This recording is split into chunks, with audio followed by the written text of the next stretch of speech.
I'm willing to bet that like this is the first time a lot of people had this type of access to ask whatever they want to like a legend and get like pure unfiltered answers. You feel what I'm saying?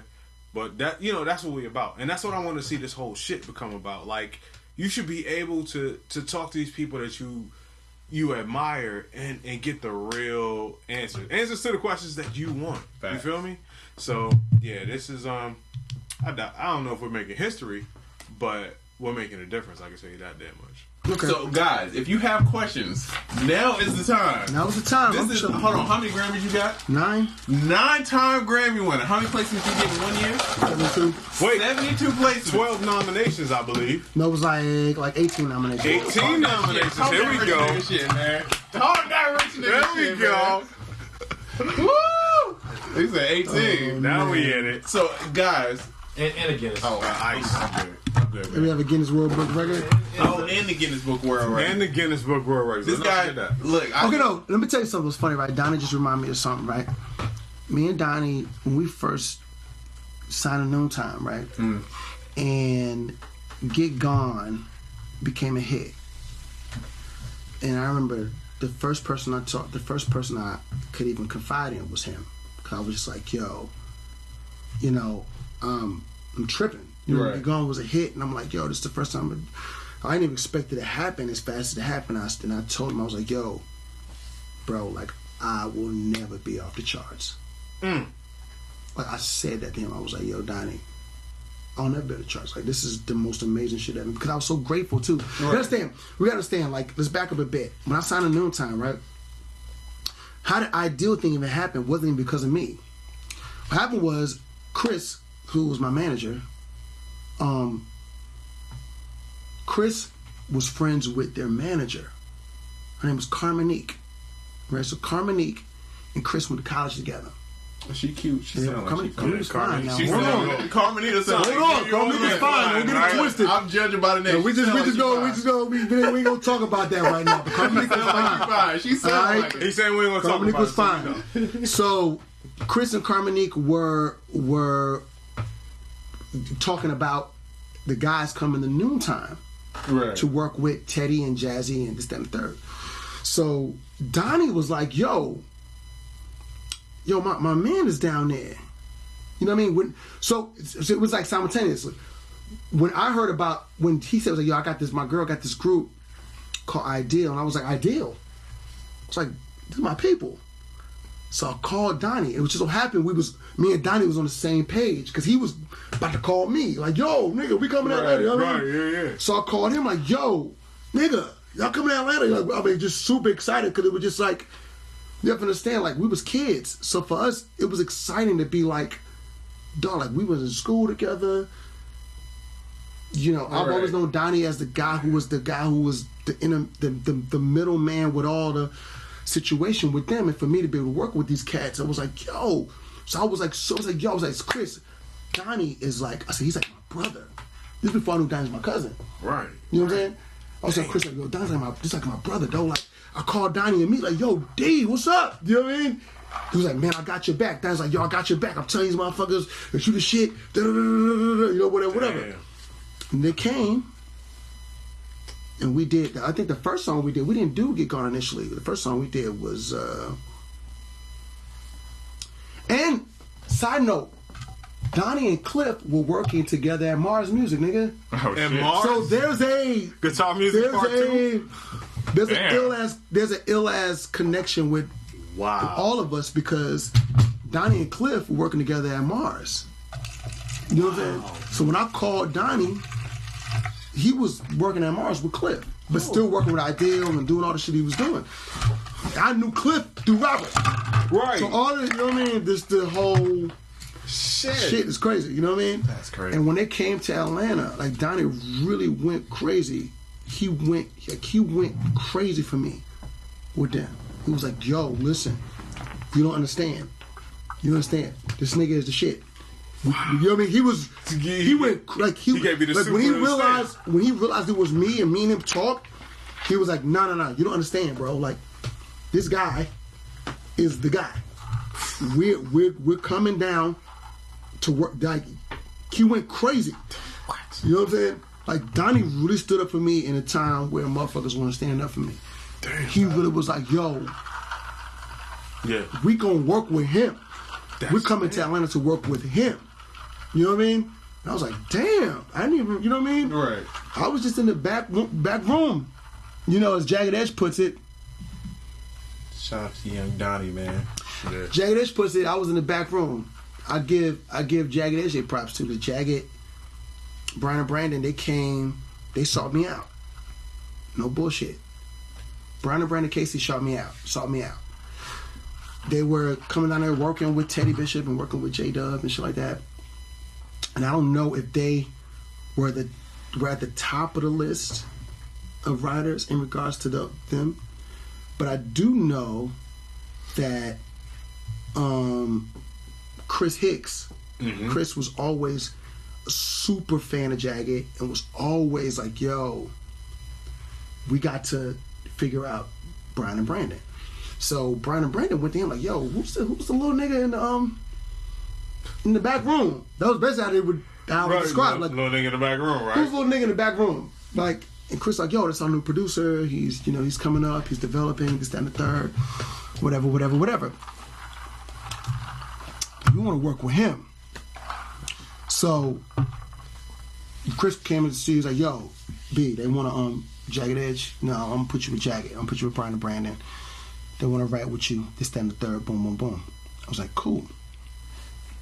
So the first day they come in, Bryan and Brandon comes in, and I'm just talking to him. First of all, I'm tripping because Gotta Be is like my shit. You know what I mean? Mm-hmm. So I'm bugging, like, oh, yo, this is a Jagged Edge. You know what I mean? And they came in, it was like, yo, Brandon had this idea. Like, he'd be like, yo, can you pull up like a piss string? I was like, cool. Piss string. She started doing this little idea, you know. I was like, that's dope. I was like, let me fix that. So I make this track. He creates this thing, and I basically fulfill the idea. I finished the idea. Right. And it's a record called Call Me. And I'll never forget this shit, because I'll never forget how like enamored I was with their tone. I never worked with writers that it sounded like a record. It sounded like a record already. Right. You know what I mean? Right. It was like my first time working with a group of writers, but it sounded like it was already a record that was supposed to be on the radio. Damn. You know what I mean? And I was like, yo, like, and I think people underestimate Jagged Edge, or Bryan and Brandon specifically, because they draw from so many different influences, right? Like, the motherfuckers listen to everything. Yeah. You know, me getting into Alanis Morissette was because of them. Because they would listen to that shit all day. So they were just all over the board. Like, I like to call Bryan and Brandon Casey, I like to, it's like, they're like Hall & Oates to me. Damn. Oh, wow. They're like, that's a huge That's thing. a big. nah, but it's interesting because that's what it did. Like, what the timbre of the shit we was doing at the time. It just was like, it was different. Right. It wasn't like everything else. Wow. It was just different, and their tone was crazy. I was like, yo, it's like we talk about Usher, and we talk about how Usher's tone is what makes the record. Right. Jagged was the same thing. It was like they listen to so much shit. Like Bryan and Brandon would just always listen to so much different shit, and they put me on to so much shit, and I'd be like, okay, this is wow. You know what I mean? Right. So the first time he was calling me, and then from there we knew it was like, okay, this is something. This is special. We got to keep working. So initially, what was supposed to happen was me, Bryan, and Brandon were going to be a production team. We were going to be a writing team. Right. And Chris and Noonie were going to market us as a writing team, because Teddy Bishop and Jonte were writing together, and they were kind of marketing Teddy Bishop and Jonte as a team. So even though me and Jonte became fast friends because we were around the same age, I was 19, Jonte was 16. So we became friends quickly. But in the business realm of it, it was Teddy and Jonte. Right. You know? And what Chris was trying to do was find my counterpart. Right. And Jagged Edge ended up being that counterpart. But the difference with Jagged and Jonte is that Bryan and Brandon were artists. And they had a hit record out at the time. And they're artists first. Right. So it's not like we could make a bunch of records and sell them. Yeah. Every record we making, they're like, this for them. This for the album. Right. Yeah. You know what I mean? They tried to make it for other people, but it didn't work. So wait, did other people not take it or never got that far or never got that far? What we would do is we made it's a song with Jay Heartbreak called What You Trying to Do, right? Mm-hmm. That song, we wrote that song initially was we're going to give it to Usher, because Jagged Edge co-wrote Nice and Slow. Okay, dope. Okay, did not know that. I did not know that. Facts. So we made What You Trying to Do for it. It was almost like a Nice and Slow Part 2 type. Right. You know what I mean? They went into it with a perspective of we're doing this for Usher. You know what I mean? Right. So we made a song called Healing, and Healing was supposed to be for Usher. You know what I mean? Then we made Heartbreak. Heartbreak was supposed to be just a random song we were going to give to somebody else. Right. We made a song called I Don't Wanna. We were going to give that to somebody. We were really in the space fuck it, we're just going to make just songs to sell, right? Everybody up.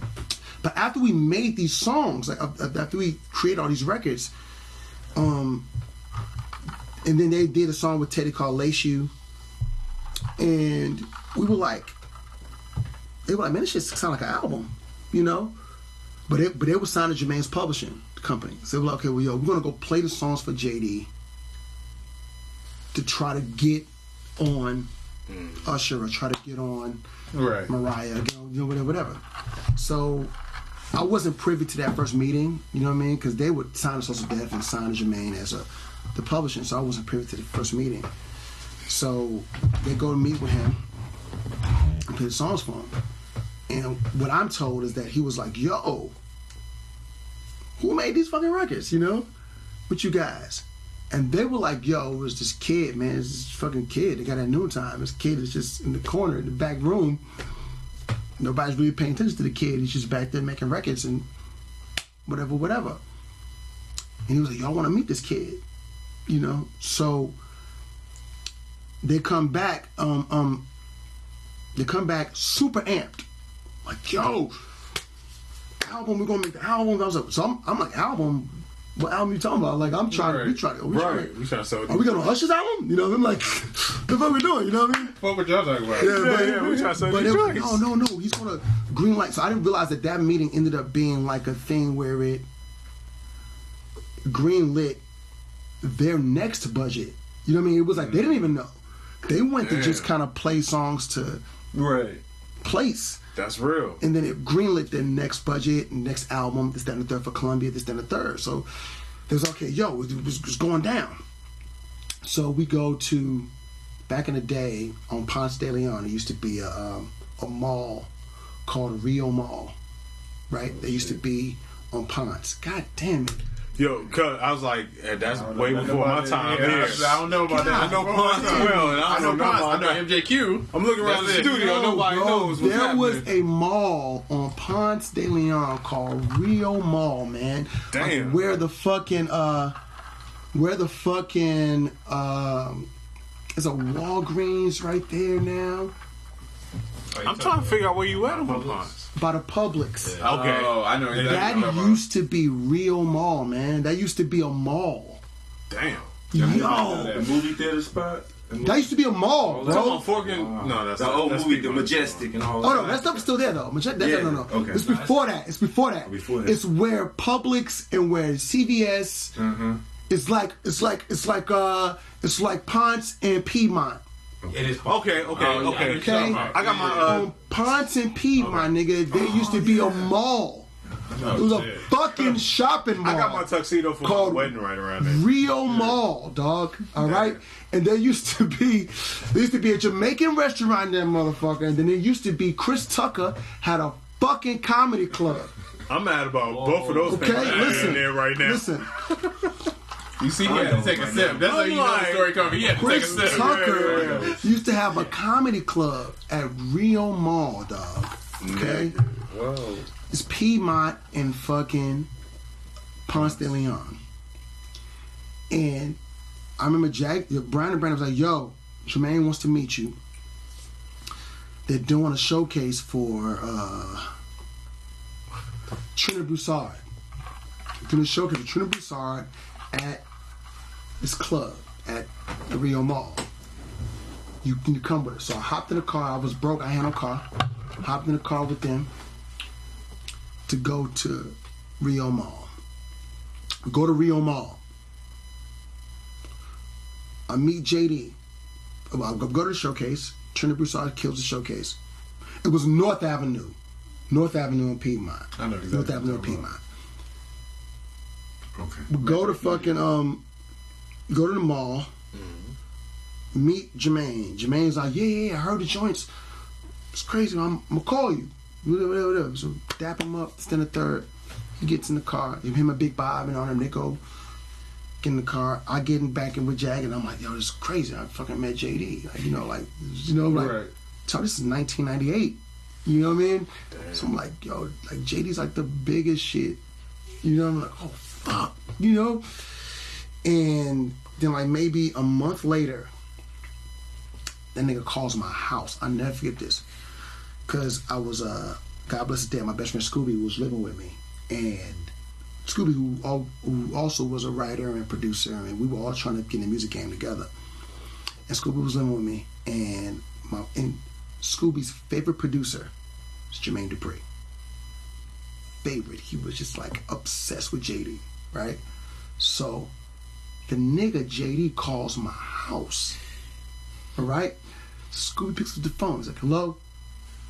Jay's like, yo, there's Bryan there, B Cox, whatever.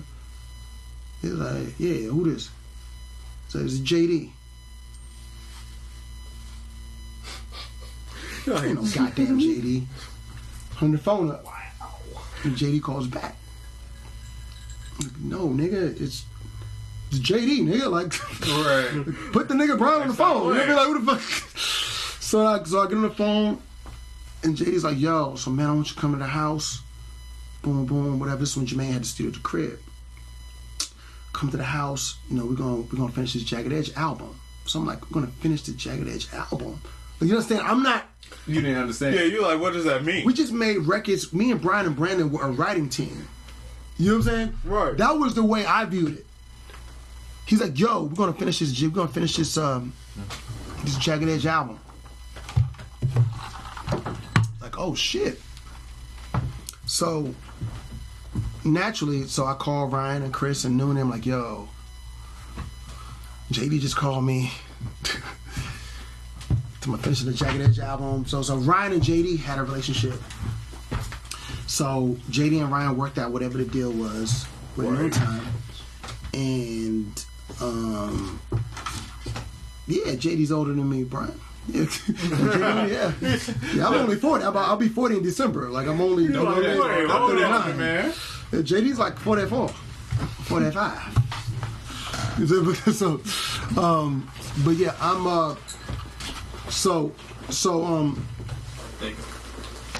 Ryan calls JD, they work out, whatever deal they work out, and we all, I was broke, I had no car.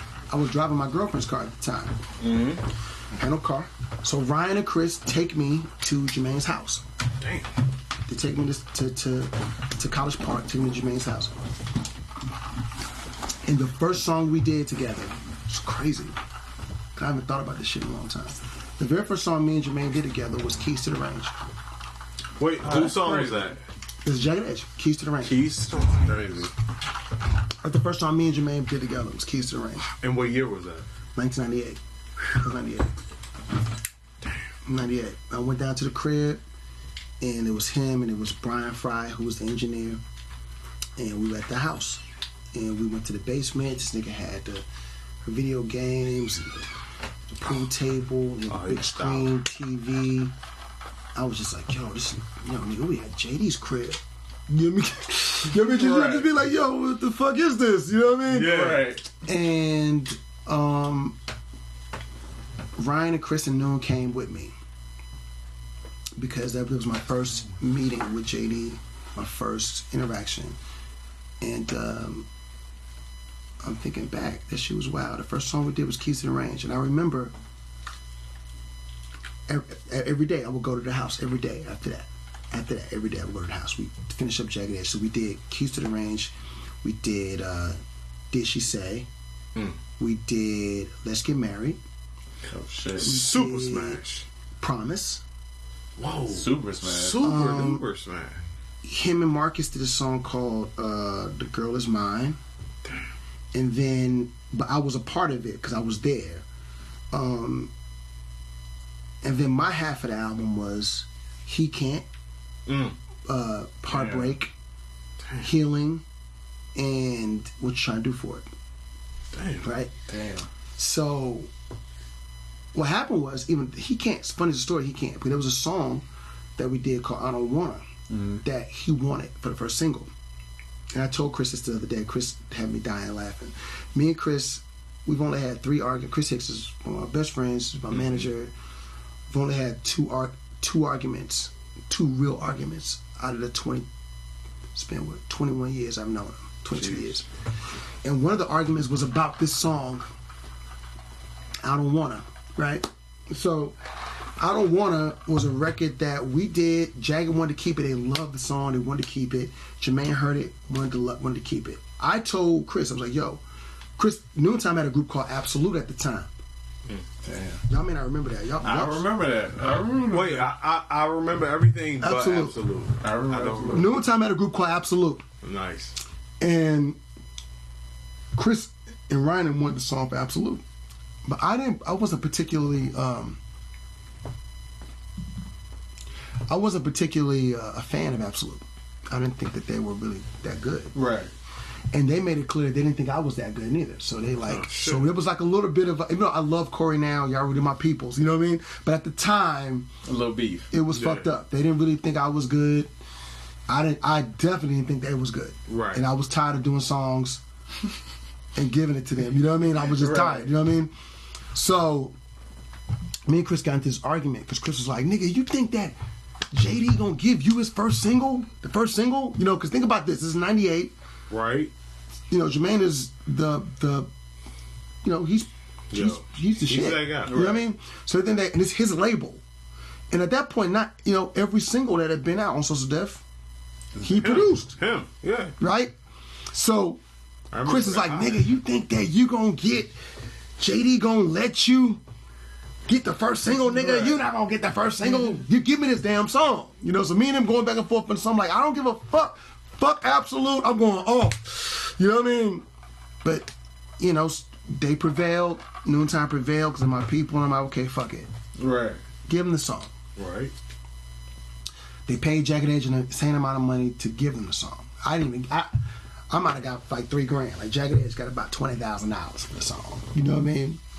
And we were so frustrated. Me, Bryan, and Brandon were so frustrated. We was like, fuck it. We're going to make a first single. Damn. And literally, we made He Can't Love You that day. It was like, and my man Scooby got arrested dead. He was with me. I was trying to get Scooby to be a part of the record. Scooby was being all shy and shit. I was like, okay, my nigga, do some drum programming or something. Do something, right. And be then a part of Scooby gave me the fucking triplet. There's a triplet kick. He can't love you. Shout out to Scooby. And he gave me the triplet kick. I know what you're talking about. And I was like, cool, I'm gonna keep that. And I gave him his production credit and all that. Damn, you know what I mean? But literally, you know, it was like we made He Can't Love You because that was like we were frustrated about losing I Don't Wanna to Absolute.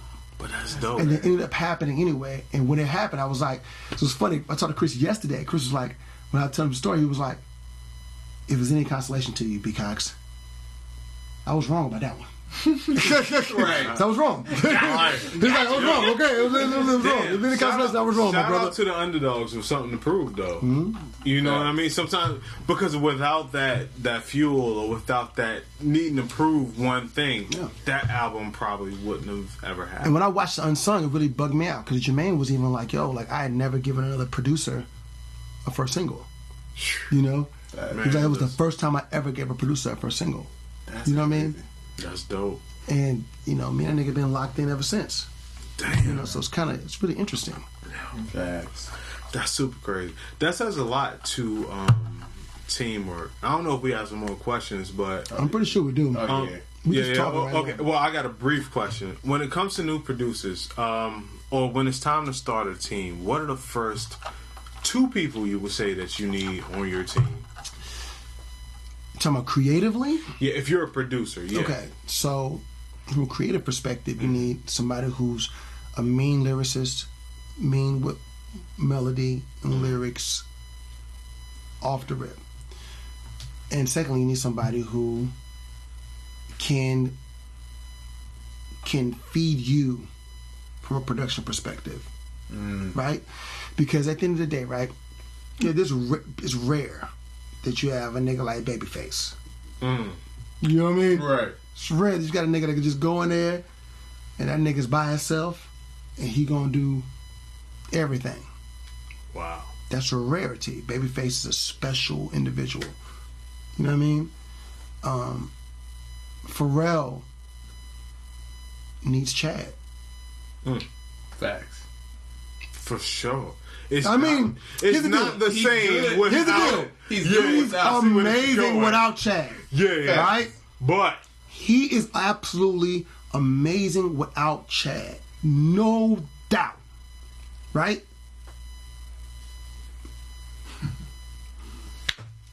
It ain't the same. It ain't the same. yeah, it's not. Even if it's a Pharrell, Neptunes- even if it's 100% Pharrell produced, Pharrell wrote. He wrote. You don't have to call 100%. That's all Pharrell. Chad didn't even get publishing credit. Oh, you don't have to call.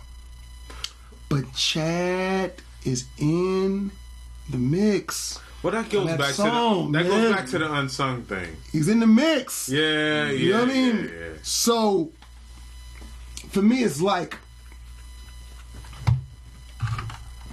you need, as a producer, because you're the visionary. You don't want to seize it. You don't want to see you see the end of the tunnel. You need somebody on the right that's helping you get there. Somebody on the left that's really, really Pushing you. pushing it. You know what I mean? With No, Tim- both of these people creatives. Yeah. Nice. Because Pharrell is obviously he's the brain. The vision. He's the visionary. Mm-hmm. You know what I mean? But Chad is the guy that's Makes it make sense. Yeah. pushing it. He's pushing them. I liken it to the Puff thing. When Puff is doing this, Chad is the guy that can interpret what this means. Yeah, he's the interpreter. He's the one that's, you know what I mean? Mm-hmm. So I feel like every producer needs that. So for me, for a long time, it was, Adonis on one side, Kendrick on the other side. You know what I mean? Or Donnie on the other side, or JP on the other side. You know what I mean? And I've always acknowledged that as a creative. I could go in the studio and make joints by myself all day. But why would I? Facts. You know what I mean? It's rare that you're a Rich Harrison. Rich Harrison is rare. Oh, yeah. Rare. Right. Yeah, produce. One man band. Rich Harrison's rare, man. But Even is Rich- that necessarily a good thing? And for Rich, you need a muse. It's A. Marie was a artist, muse for yeah. him. If you're 100% like that, then you need somebody to. I mean, Rich writes, produce all that shit, but he needed an object to give get it that to. shit out. Yeah. You know what I mean? A. Marie was that object. You know what I mean? She was somebody that, that's why that album is perfection. Yeah. That first A. Marie Jesus, album it is is. absolute Oh, that's my- perfection. Even the Favorite joints that weren't singles like just were random. amazing. Nothing like loving you and I Just fucking. Died in Your I just Arms. died. All them joints is What was like, my joint? Brown, blue. Yeah. Yeah. Oh my god. Crazy. That whole album was amazing, son. So it's like you have for Rich and for Babyface and for the people who are 100%ers. Facts. They need. And it's rare. Like a Ryan Leslie who's 100%er. If it's not him, he needs a Somebody. muse. Whoever, So yeah. for that's why the Cassie shit was perfect. Yeah. Because Cassie was Yeah. He she got to was pour all his She was an instrument for him. Right. Like a canvas to paint on type deal. And why I think Cassie hasn't been as successful as she should be. Because there was a person that was inspired to give it to her. You see what I'm saying? Damn. There was a person that was there that was like, oh, right. I know what to do. It's okay, cool. Now she's Puff's girlfriend. Great. God bless her. But the music, who's going to be the person that pours the music in her? And it's usually that person that's dying to pour music somewhere. You know what I mean? Facts. Yeah. You know what I mean? So that's the key. So let's do this. I'm gonna go through these questions from the chat. Just keep going. We good. Just keep going. Give a short 1-sentence answer because it's a lot of questions, bro. Okay. A lot of questions. So we're gonna try to get to as many as possible. Okay. But first, hold on. Cassette drums, soundoracle.net. For sure. What you got? New plugin, Studio Link. Studio Link's coming down. The Studio Link plugin is called Trophies. It's coming. Me and Cliff are in the middle of developing it. Me, Cliff, and Sam, we're in the middle of developing it. And Evan. So it's I got the interface already. I got all the I wish I could give you guys screenshots and all that. But it's going to be amazing. Swaggy. I'm gonna need that. I got you. Done deal. Trophies is coming soon, Very baby. swaggy. Facts. Loop Dreams, theproducerkid.com. Okay, let me get to some of these questions. Damon James, 804, from the hometown. He's from Virginia. VA. He's from Richmond area. He says, how do you layer vocals? I think that for me, it's about colors, right? It's about, and it's crazy because it's difficult to explain how you hear colors. Because color is something you're supposed to visualize, right? So, I'm a person that understands harmonies very well. You know what I mean? I've been blessed to be, to have that kind of ear. So, I layer vocals. I'll try to do, the formula I have is 4, 4, and 4. You know what I mean? So, we do 4 of the main, 4 of the third on the top, 4 of the third on the bottom. That's how we start. But I'm also a person that I deal in between too. The colors in between, the 7ths and the 11ths and all that shit. So I'll deal in between too. And I may do 4 of the 11ths. I may do 4 of the 7ths, to build it out. A lot of that came from my knowledge of listening to Jodeci. Because Jodeci was that. Stuff. I remember somebody telling me that they broke down a Jodeci session and it was so many vocals. Dude, go listen to Diary of a Madman. Oh my God. Understand what that is. I had to listen to an interview to understand that. And why 4? Huh? Why 4 in particular? From an engineer's perspective, I'm just curious. Like why? Yeah, why'd you pick 4? Because I could do. There's a reason. There's a reason. But there's a reason for me because you can spread the vocals out from a pan perspective. So if you do, I've been able to do it with 3 too. It's 3. You could do middle, left to right. You know what I mean? But I just like it feels almost choirish. So two center essentially, and then 2 I would do 2 p.m. and 11 or 10 p.m. then wider, right? And then the other ones I do wider. Very good. You know what I mean? To give. So for those who are producers, I love you outline that. For producers, if you do 4, 4, 4, in that situation, you say, okay, you take 2, and you'll do 1 at 10, 1 at 2 p.m., 2 o'clock, and then you'll do 1 at 9, and 1 at 3, or maybe further. You know what I'm saying? It feels right, yeah. Right. But whatever it feels right. But it was the spacing. And then 7 and 5. Yeah, the spacing. Okay.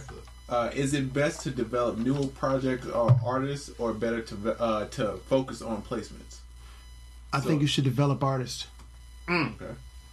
I think that the difference between and I don't want nobody to take this any kind of way. All right, no kind of way, because you could throw me in the mix of this.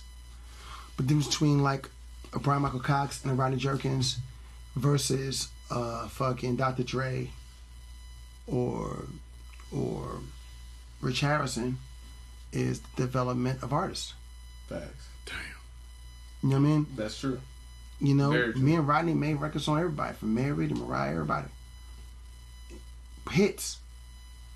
But it just don't have the same luster, or the same shit Right. that a Marie hit has.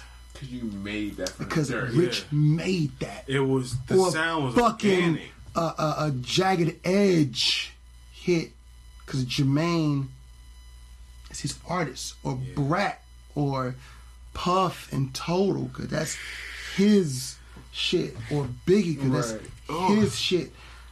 Easy Mo B made Biggie's biggest records.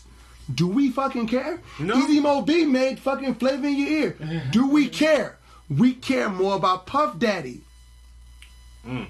Easy Mo B is legendary. One of the most legendary producers in the business. Busta Rhymes and everything. But if you didn't create it, and I'm gonna do a little commercial real quick. We Okay. do R&B Wednesdays at SL Lounge every Wednesday. So if you're in Atlanta, we got everybody on board. If you're in Atlanta, ATL, if you're in Atlanta, ATL shout out. every Wednesday we do R&B Wednesday at SL Lounge. It pops off.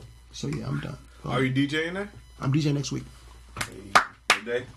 Next week? Wednesday. Wednesday. Wednesday.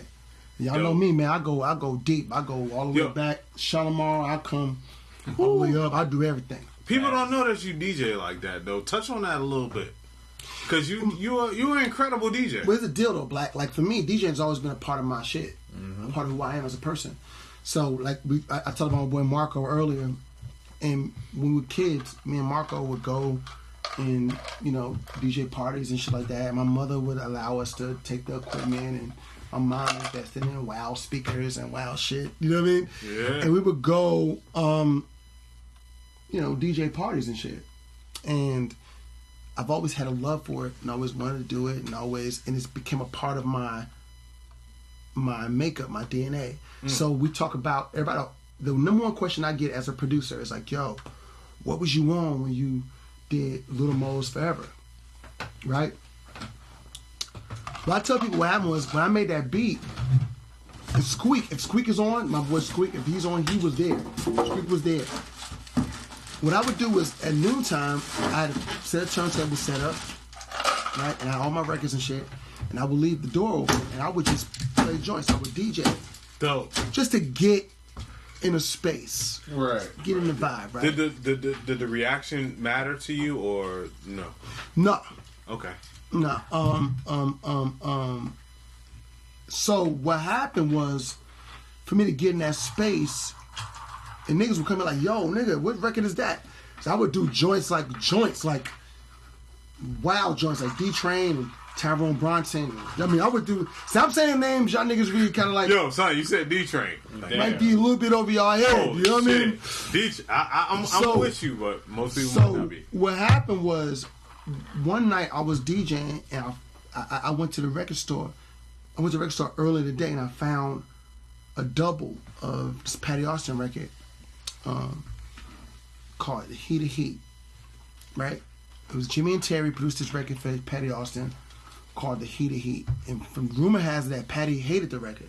Right? But it's actually one of my favorite Patty Austin records.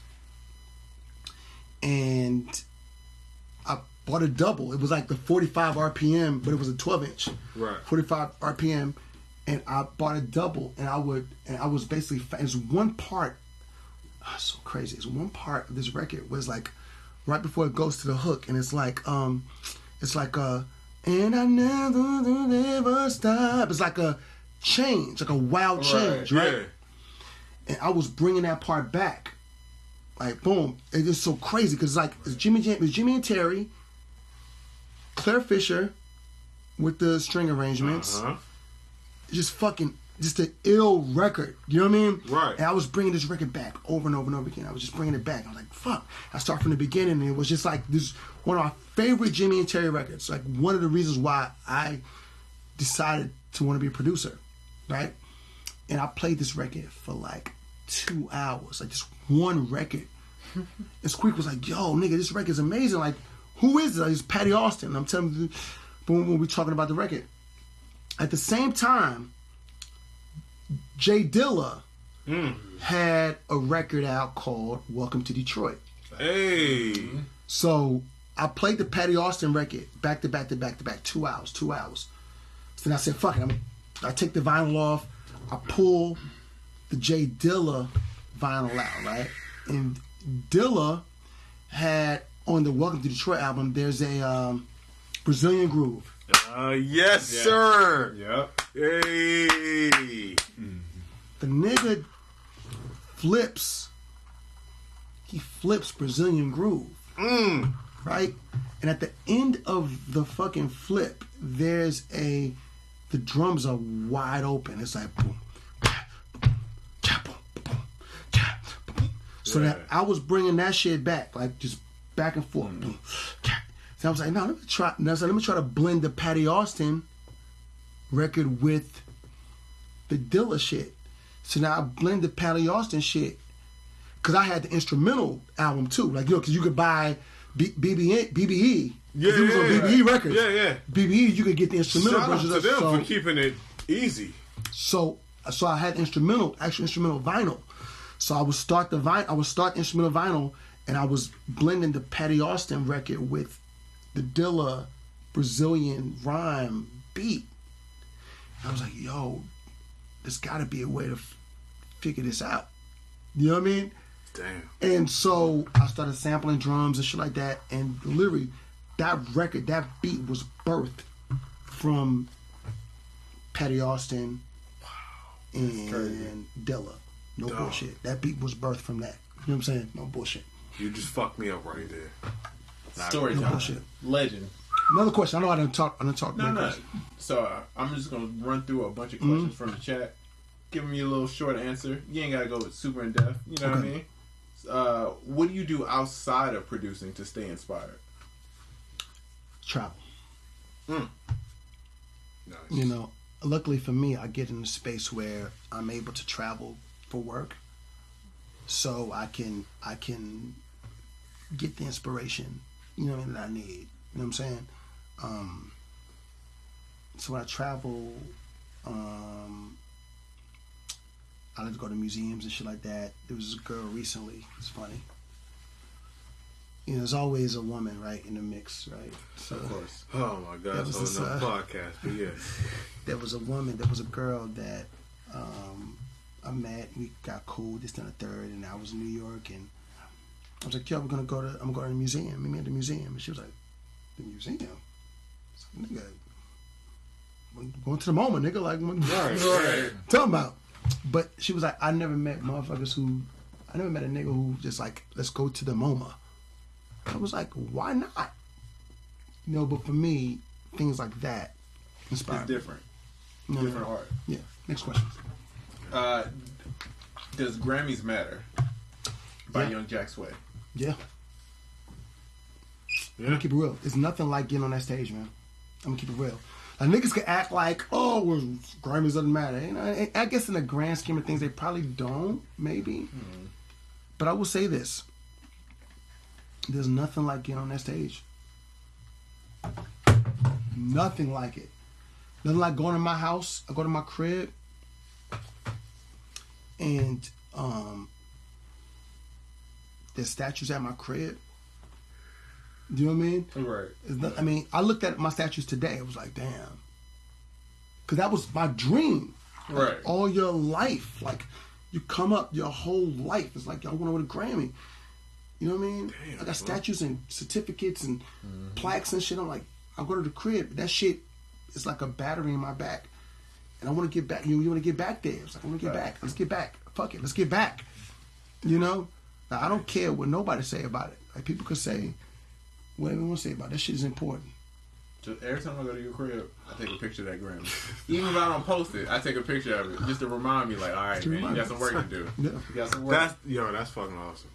We got. When I work with artists too, I bring certificates and Grammys and stuff to work with artists. Like, yo, listen. Really?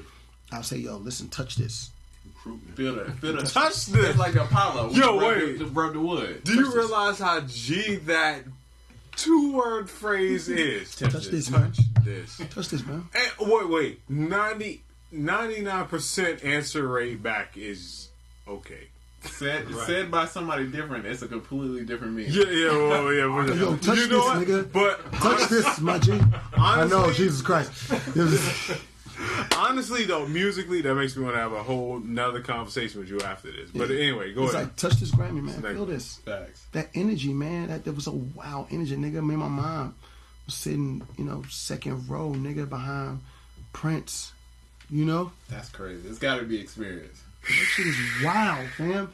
There's nothing that can replace that feeling. Facts. There's nothing. My mother is a huge Prince fan. All right? My mother was So about to for her- fucking faint. Me and my mother was sitting together and she was like, oh my God. Oh, Wait. oh. You over there like, Wait, Like, chill, mom. How long were you Mom. sitting behind her? 'Cause Chill. that No, was what a happened long was ordeal. because that was we sat down, we was chilling. Jason was sitting a few rows behind. We chilling. You know what I mean? The show starts. Prince. I have a friend. Her name is Ashley Davis, but she goes by Tamar Davis, who was signed to Prince. So she was nominated for a Grammy too. Her and Prince nominated for a Grammy. So Ashley, who I've known since we was kids, was sitting a row ahead of me, and Mary was sitting in the same row. We was all just chilling, you know what I mean? And nigga, in the middle of the show, Prince shows up. My mama, I had never seen my mama be a groupie ever in my life, nigga. My mama went crazy. I was like, yo, listen, Pamela, chill. Okay? All right? Just chill. Chill out. I know it's Prince. Chill the fuck out. I don't need you to be... Come on now. Yeah, you're embarrassed. Come on. You embarrassed me. Chill. Oh my God. Oh my God. Like, yo, chill. It's cool. It's all good. You know what I mean? So you have that moment, and Mary gets up. She wins Best R&B Album, and she's like, "Yo, I want to thank B. Cox and Jonte." And like, you never get tired of that. Never get tired of that. That's a gem. You know what I mean? Niggas be like, "Oh, Grammys don't matter." Yes, they do. They fucking matter, bro. Songwriter Awards matter too. Everything fucking matters. Because you got CSAC Songwriter Awards, right? Yeah, for many years, I probably was the only motherfucker writing songs for CSAC for a minute. Well, keep it real. Out of the top, We get that question a lot. PR performer, PRO. Yeah. CSAC is usually third, but not too far. They're growing now, though. Yeah, CSAC's growing. Well, that's Terrible. the same. That's why I say Crazy. usually third, but not so much that. I remember, dog, when I started winning CSAC Songwriter Year, nigga, you know who was winning CSAC Songwriter Years before me? Who? A guy named Jim Brickman. Right? What did Jim he do? Brickman. I don't know who that is. I'm like, what did he do? Jim Brickman did like what kind of music? Like, you know who John Tesh is? Yes. John Tesh, that kind of Entertainment music. Tonight, but still composer. That kind of music. Yeah. Jim He wouldn't clear Brickman my was sample, but doing anyway. that kind of. He was doing that kind of music. Like, he was winning CSAC already. He won like 5 years in a row before I won the first one. When I got my first CSAC award, for Get Gone, like the first like performance award. Right. He won CSAC Songwriter of the Year. Following year, I went, and I won for like 8 years. Damn. You know, but what happened was during those 8 years, they were able to build.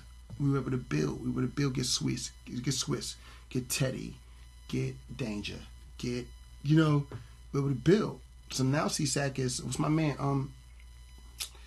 My man who wrote for Sam Smith won when Rico Love won a couple years in a row. Like we just after a while we become mainstream now. It wasn't mainstream when I came in. Just back in the day, ASCAP and like BMI, you had to have records placed. Yeah. Like Right. they weren't. Oh yeah. You couldn't just get in. They weren't signing you up. You had to be an associate, I forgot about that. like an associate member or some Yeah, shit that like was that. real. You know what I mean? Or They weren't invited. signing you up. Like you couldn't be a ASCAP or BMI. Right. It was like fuck you until you get a placement, nigga. Done. Yeah. CSAC was more gospel country, and they were in a space where it was like you had to get invited. to be a part of CSAC. Greg Curtis, who was my mentor at the time, Greg was signed to CSAC, and Greg was like, "Yo, B, I'm gonna get you with CSAC." And he put me on the phone with Trevor. I was 15 years old. I didn't know what the fuck I was doing. Cool, I'm signed with CSAC. You know what I mean? Because I couldn't sign with ASCAP. Right. I couldn't sign with BMI because they wasn't fucking with young creatives. Damn. You know what I mean? Crazy. Till like 1 or 2 years later. No, like 10 years later. It didn't happen till, nigga, what time? I signed with CSAC in 94. 94? Something Okay. like that. I didn't even know. I signed with BMI in 2000. Yeah, about 2003, 2004. So, that sounds all right. You understand? So by the time you signed in 2000, they had switched a little bit because they missed out on niggas like me and Chad Elliott. And so, look, okay, we got to open up the gates a bit. That's 94, the reason why I was able to sign to BMI. Yeah, 94, they wasn't fucking with that. If you had no placements in 94, ASCAP BMI, get the fuck out of I there. had a potential placement and they signed me. But I had one placement and John Tesh specifically fucked me on placements. He wrote the do you know John Tesh wrote the NFL it's NBA NFL 1 and 2. Yeah. NBA. Yeah. I made a beat out of that shit and Jay-Z, DMX and Method Man recorded a song to it. I heard it over my beat. And John Tesh would not clear the sample, and it never came out. And I was super nobody at the time.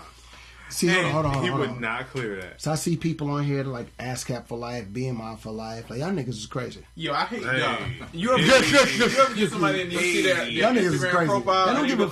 Them motherfuckers don't give a fuck about y'all, man. Nah, it'd be like, yo, serious? Yo, you ever go to somebody's Instagram and be like, ASCAP? Come on, dude. ASCAP producer, ASCAP writer. Like, dog, anybody with $25 fucking can be They don't or no dollars. They don't care. They don't care about y'all. Don't do that. He said he did that too, right? He said I'm good. Don't do that, bro. Our intern is guilty. They don't care about that, man. They don't care about y'all, man.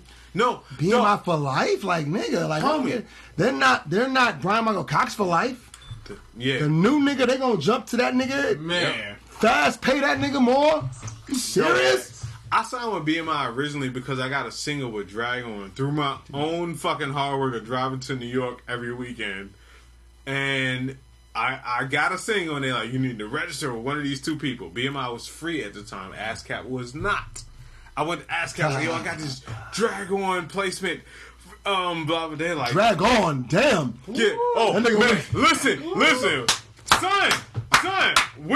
Listen. We gotta hear my story. But anyway, with the Drag On. Yeah. Okay. I was super young. I was driving from Baltimore. They're like, you got this Drag On placement. BMI let me sign up. ASCAP would not. I thought I was on. The internet wasn't popular at the time, but I'd have been like, BMI, son, fuck it. No, yeah. Dog. They did not care. Shit doesn't mean nothing, fool. No, it means, and I realized back then, and dog, that was 98, 99, maybe 2000. They did not give a fuck. That didn't mean anything. To me, that meant everything. Right.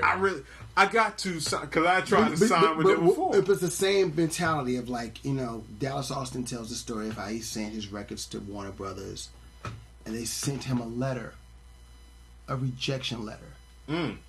But the fact that they sent him a letter, he was like, "Oh shit, want to send me a letter?" You know what I mean? Nice. It's all about how you view it, your perspective. They were telling him, "No, nigga, this shit is whack," but he took it as they responded. You know what I mean? He said, "Oh no, these motherfuckers responded." Right. Oh shit. We took that letter and saved the letter, and it was a rejection letter. B. That's crazy. That's a crazy story. Do you know I got hyped because I got responded to by an assistant engineer at Dallas Austin's studio. No, nigga. The reason why he had that studio is because of that letter. Listen, bro. I was trying. Monica Tanning, who I don't know if Monica still manages Sam. But I know Monica has a group of engineers that she manages. Oh, Milk Money. Now, I've known Monica for 20 years. But when I first came to Atlanta, Monica was running DARP. She was running DARP. Shit. You know what I mean? And she was the gatekeeper to DARP. in Dallas was popping.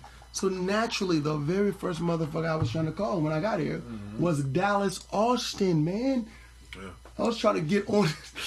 Nigga. You know? Thanks. And Monica was like, nah, we don't do that shit. We don't do that. But now me and Monica are great friends, and we do business for 20 years. It's my girl. But two blocks from here, the business that we're always at, her husband owns that. yeah, Damn. I know her husband very well. Yeah. Yeah. So, Damn, shout out to Dallas Austin. so like, you understand, like, you know, it's, you can't allow those type of things to. Yeah, don't brag on shit that you can sign up for. I hate, dog, I swear to you. It's two things that we get all the time. It'd be a songwriter who sends me a Word document, and I'd be like, yo, what the fuck am I... Lyrics? Dog, Yo, it's oh my God. It'd be a motherfucking Excel spreadsheet. Shit. I'm like, yo, what the fuck am I gonna Hey, do bro, with what am I this? doing with these how fucking does words, this go? God? Let That me would tell go. you the wild shit, right? Like, if I post things like me, like, doing melodies and shit, and motherfuckers be in my DMs with, like, lyrics, this is what you should say. You should say, I'm going to tell you guys right now, I'm not looking at your lyrics. I don't even know what the fuck the lyrics mean. It don't mean, dog, because we They're just words on a paper. Like, I don't know what the... Yeah. I don't even know what the fuck they Might mean. as well post a link. I have no idea what the lyrics mean. Facts. Dog.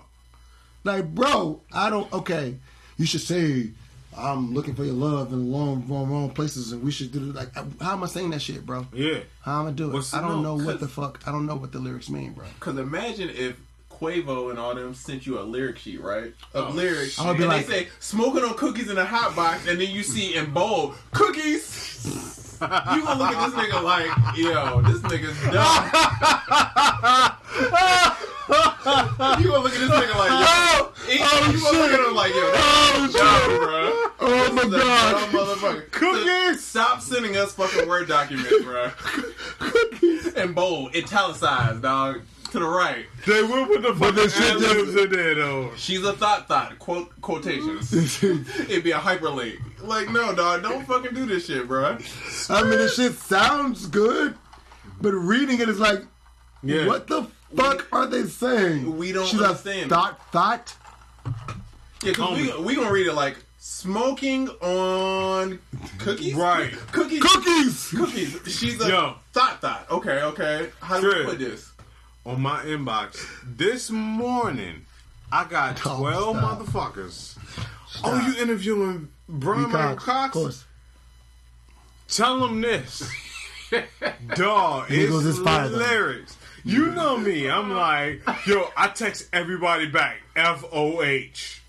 Fuck out of here. Fuck out of Fuck here. out of here. Fuck out. You got with the mad New York accent. Like, Fuck no, out of Thing here. is, son. you haven't been No, listening. Because son. prior to this interview, we've been talking about you don't do shit like that. So, yeah, anybody that texts me this morning, I apologize strongly by not apologizing to your motherfucking ass. Does you text me some fucking lyrics to Bryan Michael Cox and I text you back? I don't know what the lyrics is supposed to FOH. do. I don't know what the fuck I'm supposed to do with words, man.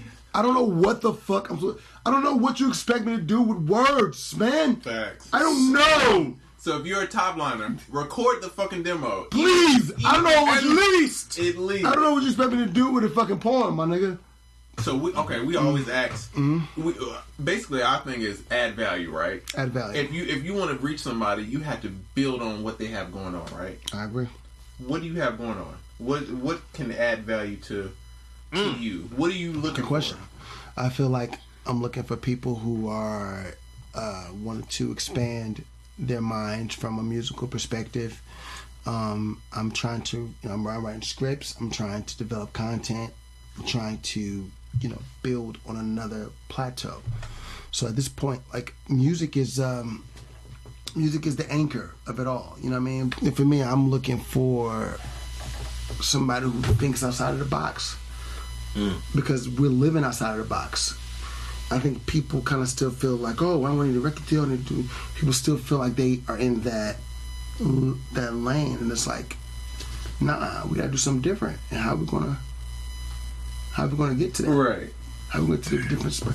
Like, bring me something that is different. Like, for example, I'm doing this. I'm consulting for this app called Plug. And it's different. It's very different. Music people who want to do music, but they developed this app that's crazy. That's like a more secure way of sending joints. You know what I mean? But yeah, I think for me it's just like what's inspire me or show me what's next. Right. I'm trying to figure out what's next. We can't sit in the same space. We can't sit in the same, you know. Right. Okay, so speaking of what's next, what do you think the next is for R&B? As far as in music music in general, but I think R&B is in such a place of it's weird. Fucked up because it got hit the hardest by Hurricane Change. Yeah, I agree. But what's fucked up is R&B. Urban is like the #1 music right now, right? So for us, it's just a matter of flipping it. Like Bruno Mars is like... Yeah, but it's fucked up though, because Bruno Mars not black, yo. But you know it's crazy, because that when I hear 24 Carats, I'm like, that is an R&B song. Them chords... even other record, I'm going to condo in man, boom, that's R&B as fuck. Yeah. I just feel like if Usher Raymond made 24 Karat, black folks would have shitted on him. Oh yeah, definitely. You hear me? Definitely. Yeah. If Usher Raymond would have made 24 Karat, black folks would have been like, man, what the fuck is this? That nigga's on Magic 102. Facts. Damn. You know what I'm saying? That's a I feel like it's us. I didn't even realize that till you said that. It's us, bro. It's black people. It's us. If Usher Raymond made 24 Carats or made Blur Lines, or Chris Brown made any of them songs, right? It's us. We fuck it up because we don't embrace it. We're like, that shit's some old shit. Fuck that. White people was like, oh, this is some good shit. And different shit. Bruno Mars, woo! Robin Thicke, woo! Like, fuck that. Like, if a nigga made that our nigga shit, what we do, I tell you, it was crazy. If a white artist came out and did Confunction's Love Train, that should be a smash.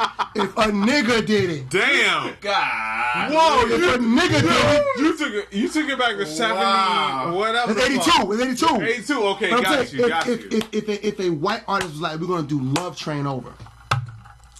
You're right. Damn. That's your life.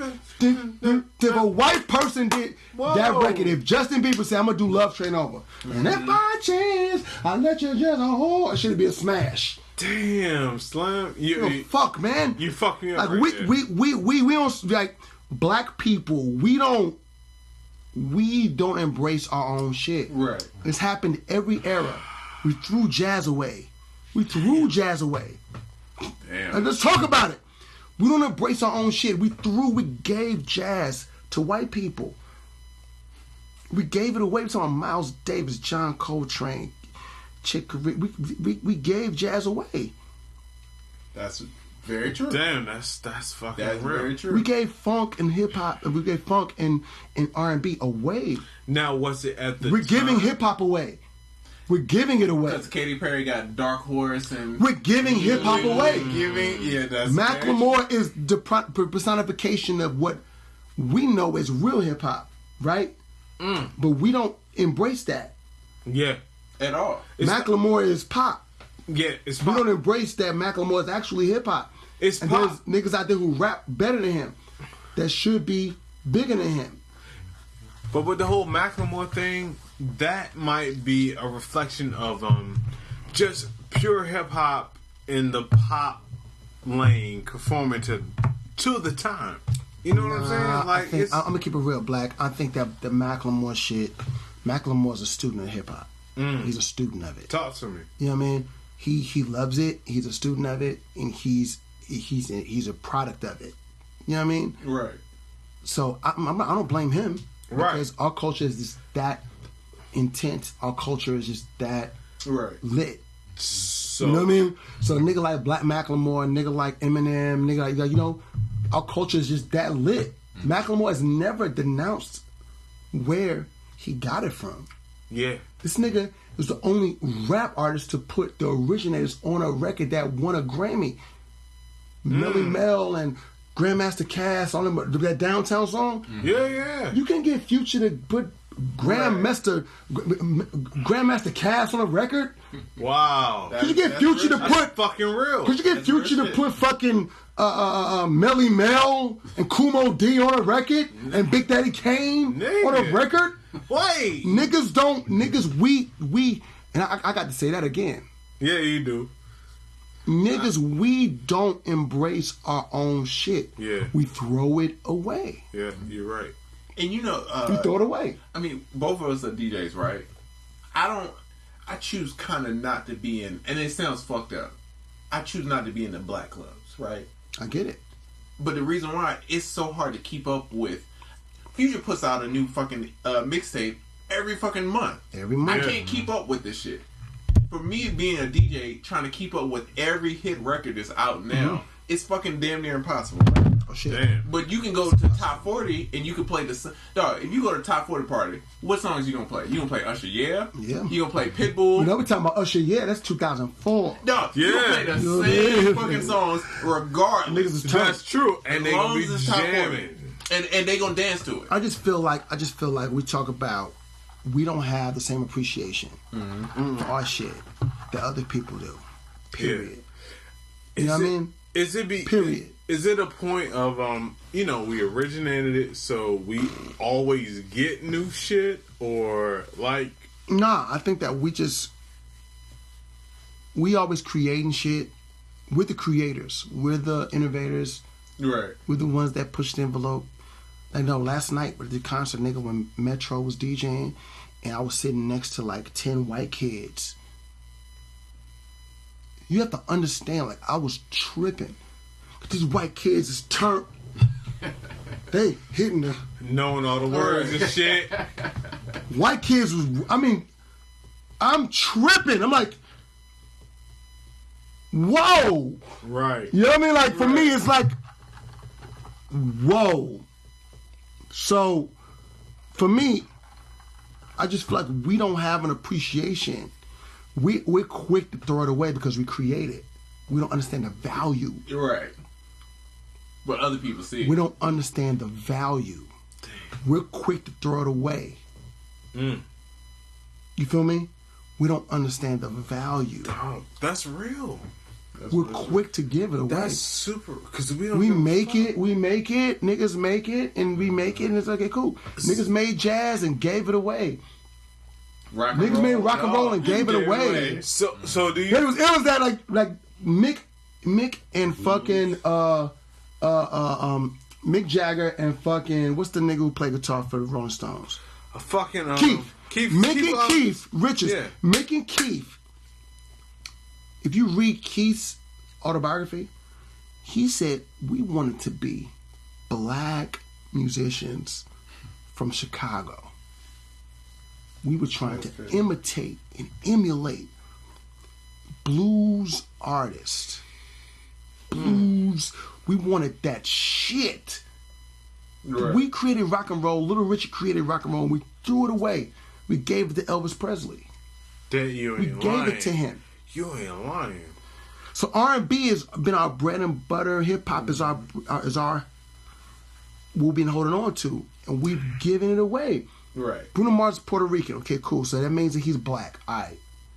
But if that nigga was my color, 24 Karat Magic would be on Magic 102. It wouldn't be on motherfucking Q100. It wouldn't. Fuck. I don't give a fuck what nobody say. It wouldn't. Same chords, same radio everything. fact. It would not be a pop hit if the nigga was my color. Robin Thicke does Blurred Lines. He fucking jacks fucking Marvin Gaye. Boy. And he fucking takes the whole shit. There's a nigga behind it. Pharrell is the nigga that's giving him the shit. Yeah. Right? Too much. And Robin Thicke can go win Grammys and be. If Usher sang Blurred Lines, if Usher Raymond sang Blurred Lines, it would have been a fucking Magic 102 flop. It'd have been a flop. You know who I think of? Sam Smith. Sam Smith to me is Usher. The very pop Usher. Nigga. Yes. Because if Usher sung Latch, it wouldn't work. I don't think it would. If nigga, if Jill Scott sang motherfucking Rolling in the Deep or fucking Hello, shit, it would have been the same bullshit. It would have been a nigga. She would have been like, Hello would have been just like, oh yeah, that's what she's supposed to do. This is cool. She's supposed, because Adele does this, oh my God, it's a white bitch, and oh my God, she's amazing. But it's shit that niggas. But Jill Scott does it. It'd be like, oh, but that's that big bitch. So wait, that big bitch supposed to sing that like that. Wait, that big white bitch supposed to sing like that. Why wasn't there more of that after that though? To kind of expose what the fuck it really was, what the fuck was really going on. Is there no more talent that can do that? No. What the problem is, our culture, we don't accept that. That's the problem. If we embraced it, if our culture embraced it, it's a whole nother ball game. What happens is the Adeles, the Robin Thicks, the Bruno Mars, the cultures embrace it, and we embrace them. Right. Got you. Right. So what happens is we be like, oh shit, that Adele, she can sing her ass off. We're gonna embrace it. Oh shit, Bruno Mars is hard. We're gonna embrace him. Now Bruno Mars is a special situation because Bruno Mars is, onto the purpose, Bruno Mars is a nigga. Right. You know. Right. Like to keep it real. Like for the most part. He's Puerto Rican. He can get away with, he's a nigga. Yeah. You know what I mean? But what are we supposed to do? That's fucking real though. You're right. I mean, you look at it. What are we supposed to do? Okay, but cool. No, okay, if we think about what Beyonce. All right, cool. Beyonce made a record called Love on Top. That is backyard boogie barbecue down. And that shit changed the octaves like 3 times. And she fucking sang 3 or 4 octaves. Yeah, exactly. Right?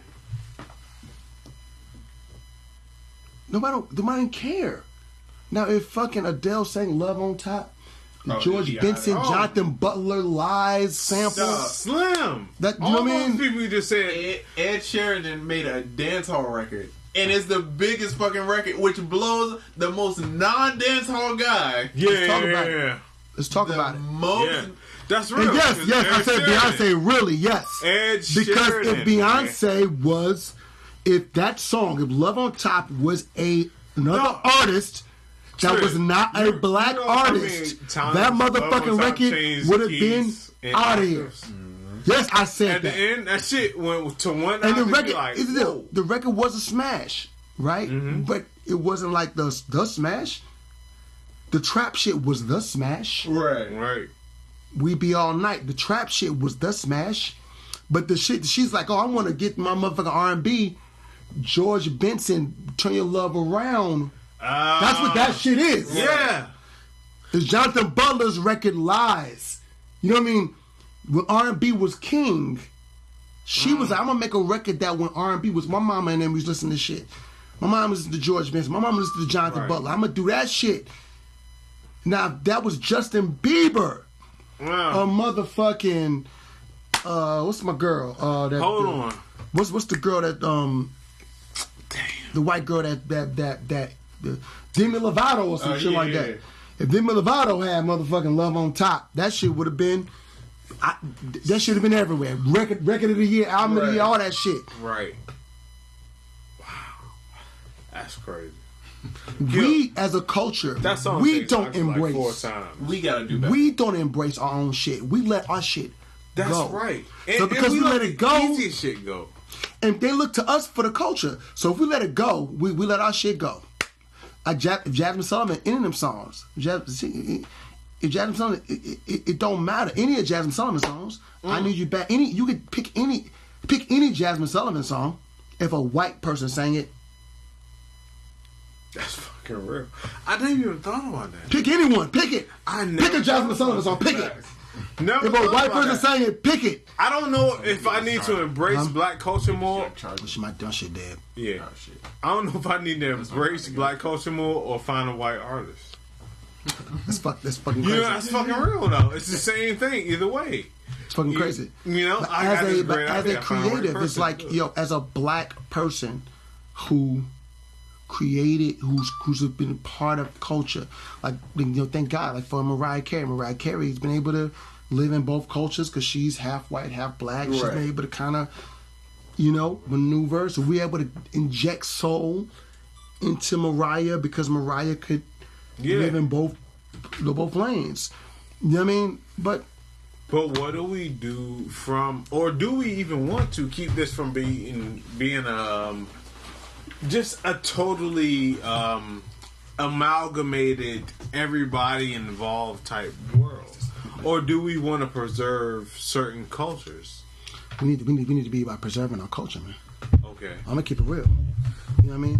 The niggas be like, yo, B, why you still are so adamant about R&B, nigga? Like, whatever. Because, nigga, I feel like we have something to offer. We've always had something to offer. And we got to respect. We got to respect what we're trying to do. We got to respect this culture. We got to respect that shit. You know what I mean? Facts. And it's like, I don't want to, I don't want to sound like, because I'm not the old nigga like, well, back in the day, we was da-da-da-da-da. I embrace all the new shit. But we have to also not only embrace it, we have to embrace it and support it. Yeah.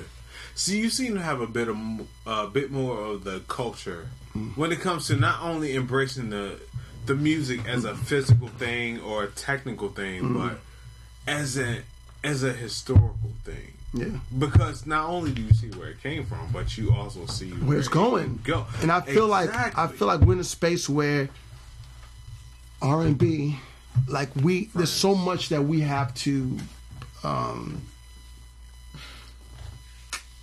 understand about our culture, man. You know what I mean? Like we've been giving it away. We've been giving it, and every era we do it. You know what I mean? I remember talking to Rob about when he was doing his early shit when he was like straight jazz before he started doing fusion. He was like, yo, B, like, nigga, it's nothing but white people at my concerts. This is his trio, Rob Glass trio. It's niggas. It's just nigga music, black music. Jazz is about as black as you can get. Outside of gospel, jazz is the blackest you can get. And he goes to he's selling out. His trio selling out, and it's nothing but white people. I go see him at Village Vanguard. It's white people. But jazz is our shit, and we don't embrace that. So the same thing's happening with hip hop, with what people consider real hip hop. Right. Like Logic, for example. Logic? Yeah. Lil Dicky, all these people they think of for lyrics. Listen, but Eminem is considered the greatest rapper of all time. Eminem, nigga, we're talking about a culture that was created in. Kool Herc is a nigga from Jamaica. He's a nigga from Kingston. Let's really talk about it. Kool Herc is a nigga from Kingston, Jamaica, bro. He's inventor. The holy trinity of hip hop is Kool Herc, Grandmaster Flash, and African Bambaataa. Facts. How is Eminem the greatest rapper in the world? God damn. When the holy trinity of hip hop is two niggas from the islands and a nigga from the Bronx, or all three from the Bronx, but two of them originated from the island. From the island. Yeah. From Jamaica, nigga. We got sound system. All that shit is Jamaica. That shit is all the islands, dog. Facts. It's niggas blacker than me. With no teeth or gold teeth or whatever. You know what I mean? It's niggas blacker than me. There's a whole fucking culture that created that culture of why we have hip hop and rap and why we have it. Facts. It makes no sense. And people regard this guy as the great. Now, mind you, he won't say it. Eminem is respectful. Yeah. Right. Eminem, he respects the culture. He respects like yo. Whenever he gets, he does not hesitate to give props to everybody. He didn't change since the He's first that day. guy. I fuck with him because M does not hesitate. Right. To give love and give props where props is due. You know what I mean? Right. He don't walk around like, yo, I'm that motherfucker. He walks around like, listen, hey, nigga, if it wasn't for Andre, if it wasn't for Jay, if it wasn't for... He gives Rakim, he gives Big Daddy, he gives everybody their props. You know what I mean? But I'm like, that's our shit. And we're throwing it away. Proof. Niggas making records with Katy Perry and niggas is making records with... Like, we're throwing it away. No, if you even think about, I mean, not to get super deep in it, but the whole EDM bubble. House music is our shit, bruh. Chicago. Detroit. Midwest. Hey. That is... House music is R&B. That is... Let's keep it real. Carl Cox. Three motherfuckers to say My motherfuckers from back in the day, the 80s, like that. The CNC Music Factory. This our shit. Damn, CNC Music Factory. Black people. David Cole's a black man. It's a black man. House music is black shit. So for example, right, I tell people all the time, right? 2 Usher songs. I'm gonna give you two Usher songs. Right. 1, DJ Got Us Fall in Love Again. Other, OMG. Which one matters more to you? OMG. Why? To me, it's about Baltimore Club song. Because OMG is nigga shit. That's black shit. That is very true. OMG is house. OMG is Detroit, Baltimore. OMG is black shit. The other record is techno. Techno was a derivative of what we house or whatever, but house is nigga shit. That's us. The percolator and all that shit is us. No, don't start talking about it. The fucking sample where they got fucking people don't even know the Faded from. No. That the Kanye sample Faded. That's our shit. DJ Rashad did a version of that. That's our shit. That sample, that boom, boom, boom, boom, boom, boom, boom, boom, boom, boom. That's nigga shit. That's us. Y'all hitting That's what we do. Cuz too close. That's our shit. Dog, when I moved here, Percolator was the shit. I moved from Baltimore to here. Percolator was the shit. I moved from Baltimore to here. Oh, you already know. It's our shit. Exactly. It's black. It's African. It's our shit. Crazy. Do you understand what I'm saying? Even the DJs who are like the top DJs and all that shit, niggas, they can't touch house. Has Diplo made a house record? Can't make no house record. He could fake with the reggae shit. He could fake with the dancehall shit. Right. House, you can't fake house, nigga. House is nigga shit. That's our shit. Like That's chitlins. our shit. Right. That's the chitlins of the shit. It's our shit. Right. So that's what I'm saying. We throw all of our shit away. We create house and we give it away. And it becomes techno and it becomes EDM and it becomes whatever. Okay? We take gospel. We done gave gospel away 10 times. Oh, yeah. You know what I mean? We done gave gospel away 10 times. Facts. You know what I mean? They can't digest it. We done gave R&B away 7, 8 times. We done gave, you know what I mean? So for me, it's like, right. What y'all expect us to do? Like, you know what I mean? So when we get trap, niggas talk shit about trap, right? But I got to praise trap because right now in 2017, trap is the most authentically black shit we got.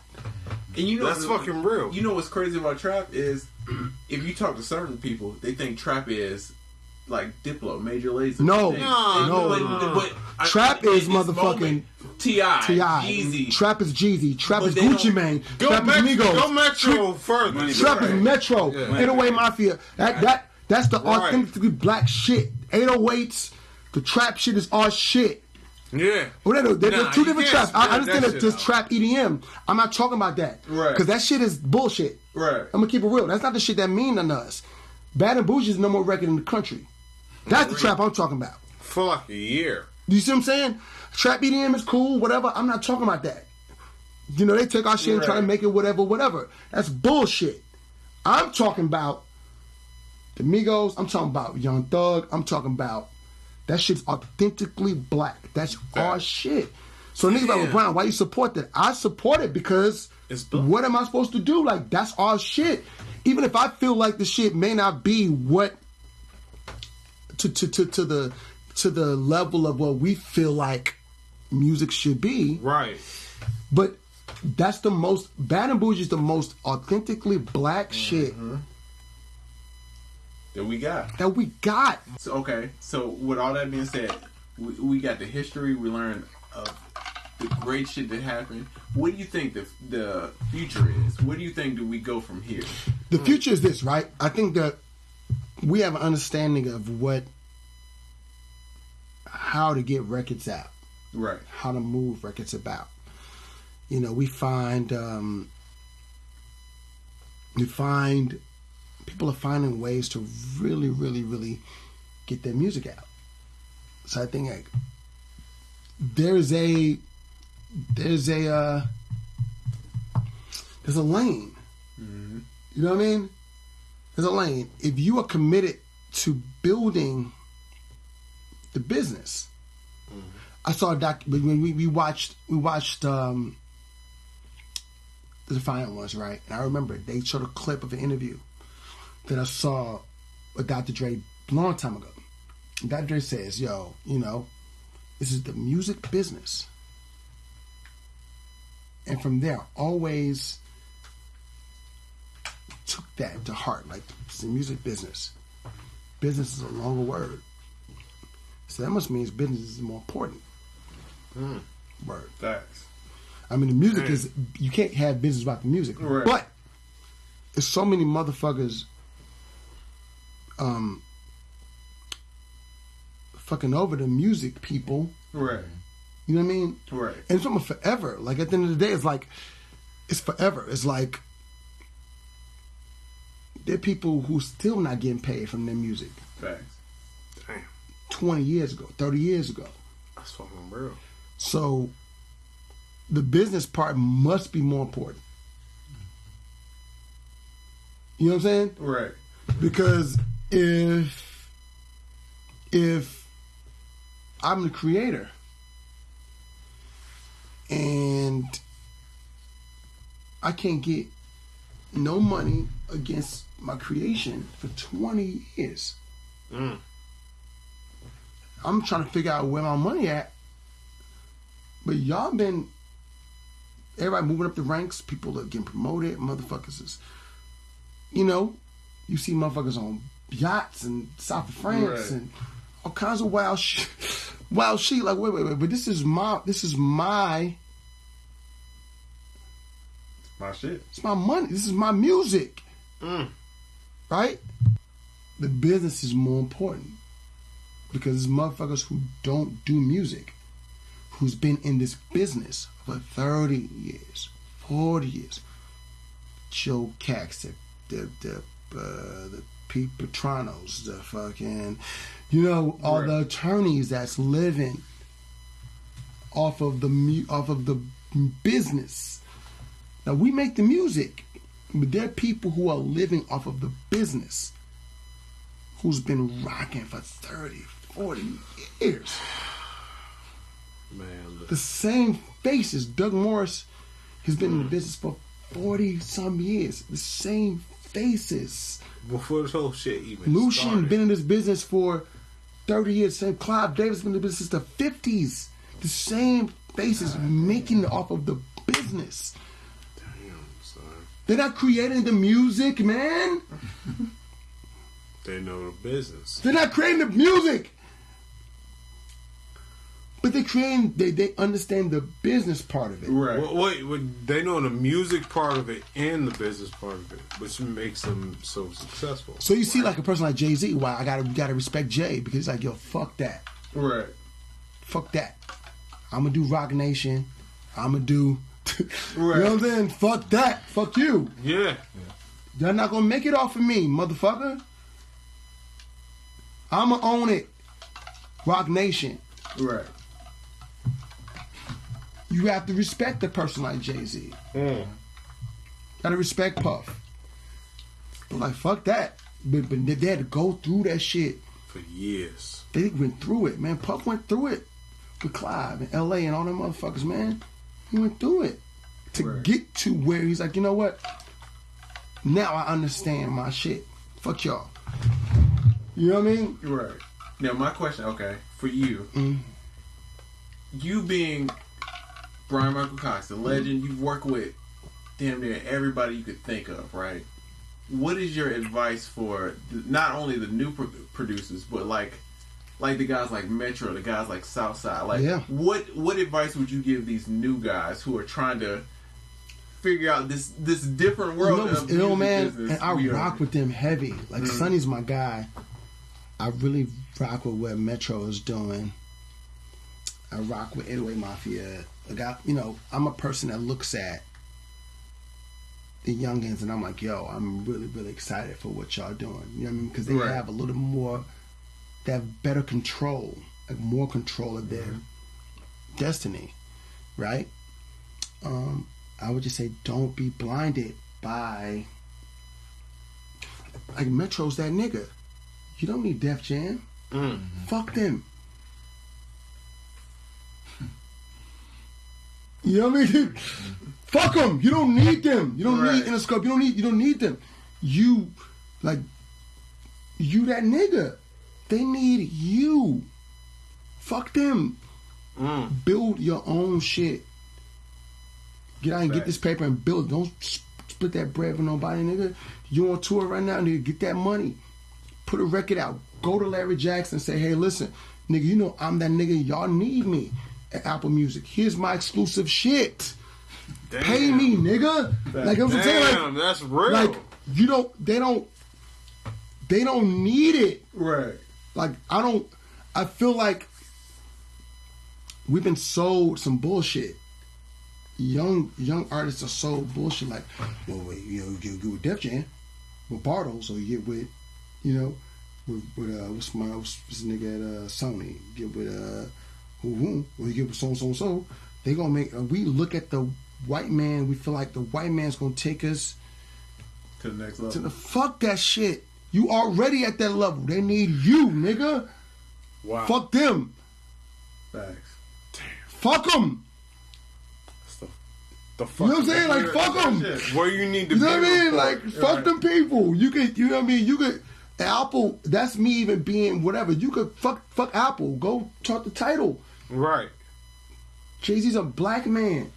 He understands you better than you understand yourself. Because he was a nigga in the streets. He was you. Fuck them people. Right. Yeah. He don't know what you need better than the other people. Mm-hmm. Dog, it's like, it's crazy to me. You know what I'm saying? It's really fucking crazy to me. People are like, Bryan, what you doing? I'm trying to build the new model. Right. I'm trying to be a part of the new model. Like, what I'm gonna do? Chase motherfuckers to place records on it? Fuck them people. Dog. Bryan, what you working on? I hate that fucking question. But what you working on? Nigga. You sound like us. Right. Why, nigga? It don't matter. Because if I tell you what I'm working on, it don't mean shit. Right. Because all you can say is me too. It don't mean shit. Who the fuck I'm working on? Make the fucking thing. What I'm working on is trying to create a new model, a new medium for you dumb motherfuckers who's asking me what I'm working on to build on. There you go. Damn. Gives a fuck about what the fuck I'm working on. That's fucking real though. Gives a fuck about that shit. Right. Who you working on? You working on new Rihanna? You working on new man? Get the fuck out of my face. Well, you know what it is? Bullshit. It's bullshit. It's bullshit. Like literally, it's bullshit. The line around the corner to get on the Rihanna album is all the way down the block, nigga. All the way down the block, 3-4 blocks. And you know who's in that line? Pharrell's in that line. Yeah. Timbaland's in that line. Yep. B. Cox in that line.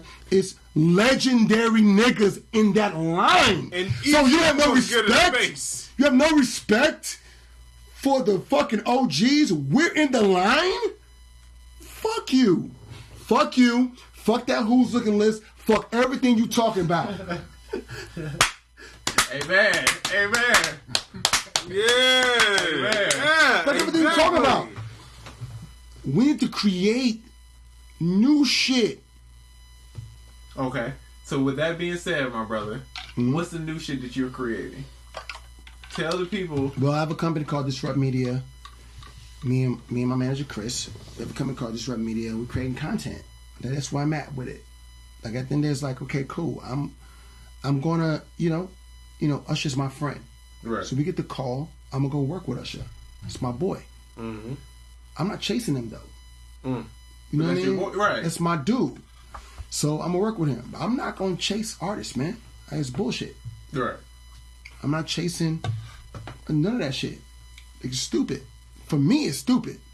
Because why? You know, niggas is looking at me like, oh, well B Cox, you a legend, you a vet, you this, that, and the third, boom, boom. Like, okay, cool. I'm not chasing no artist, man. Like, why? For what?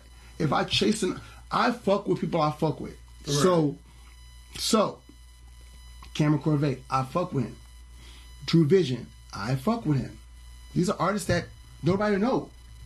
Dondria, I fuck with her. These are artists that nobody know. Right. Myla, I fuck with her. These are artists nobody knows. You know what I mean? I'm just inspired by these artists and saying, okay, cool. Let's make some music. Right. You know what I mean? Vivian Kong, these people I know personally. So I'm trying to work with them personally to help them get to the next level. Facts. But I'm not like chasing artists. What the fuck I'm chasing artists for? Why? Okay, you know what I'm saying? Why would I do that? So in wrapping up, if you had to give any advice to just people out there just listening, what would you give to them? The advice I would give is keep the blinders on. First of all, go watch the Defiant Ones. Go watch Can't Stop, Won't Stop. You know what I mean? Go watch Inventing David Geffen and get inspired. You know what I mean? These are things that I watch on the daily basis. I watch daily. You know what I mean? I watch Inventing David Geffen daily. I'm gonna say that's very true because I've been to your crib and you be watching music documentaries, dog.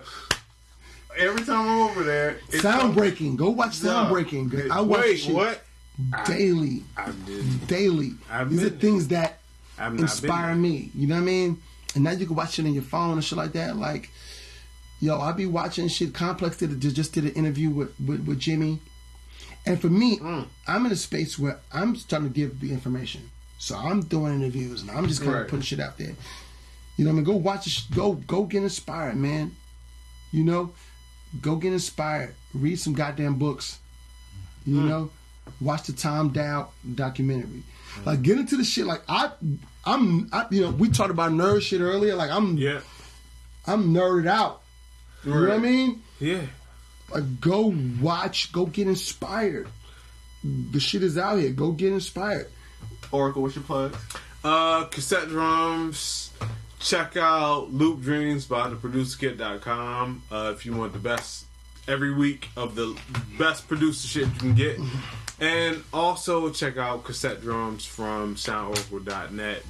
Over 160 handcrafted cassette drums made with broken players, broken cassette tapes for ultimate sound. Shout out to Milo, this guy right here, videotaping. Shout out to Amon Jackson right here for letting us use the studio, right? Awesome. What up? And hold on. Let me. There you go. Triz, you know what I mean? The producerkid.com. There you go. Man. Get these loops, man. You know what I mean? And, hey, new scissor remix by Triz. You know what I mean? It's out here. So see you, my G. So young Bryan, my God. Man, yeah. Give your plugs, man. Your Instagram, your Twitter. Instagram, what you got going on? Instagram, Twitter is Bryan Michael Cox. Snapchat is Nacho Johnny. Obviously, you guys have been following me. I'm working on Usher's new joint with JD. Working on Drew Vision. We just put an EP out for Drew Vision. I'm working on Cameron Corvette's debut. Working on Dondria. Her EP's out now. Dondria's EP is out. Working on Mila's EP that's coming. Working on I'm working with a bunch of others. Robbie. I'm trying to just inject my energy into what's happening out here culturally from an Atlanta perspective. So you're gonna see me. We got R&B Wednesdays every Wednesday at SL Lounge. Shout out to Keep the Beef. Shout out to Keep the Beef. I got my monthly at a sound table called Entitled with me and Ryan Haslam. And tomorrow night I'll be at Alibi DJing. I didn't know Ryan was in town. Yeah. So I'll be around. You know, I'm around, man. We just, you know, we're gonna embrace this blackness. You know what I'm saying? Yeah. We'll embrace it. You know what I'm talking about? So it's good, man. I'm just glad I came to do this, man. We've been drunk. We've been drank this whole bottle. That bottle's gone. I'm drunk as shit, by the way. Bottle's gone, That's dude. the big boy. Hey, and if you part of the UnQuantized podcast, please go on Bryan Michael Cox Instagram, man. Show him some love, man. Please. Anytime you see him post spam him, man. Show Holla him at your some boy, love. man. Thumbs Holla up, at your baby. boy. You Appreciate feel you me? coming through, man. Next time. Yes, next time.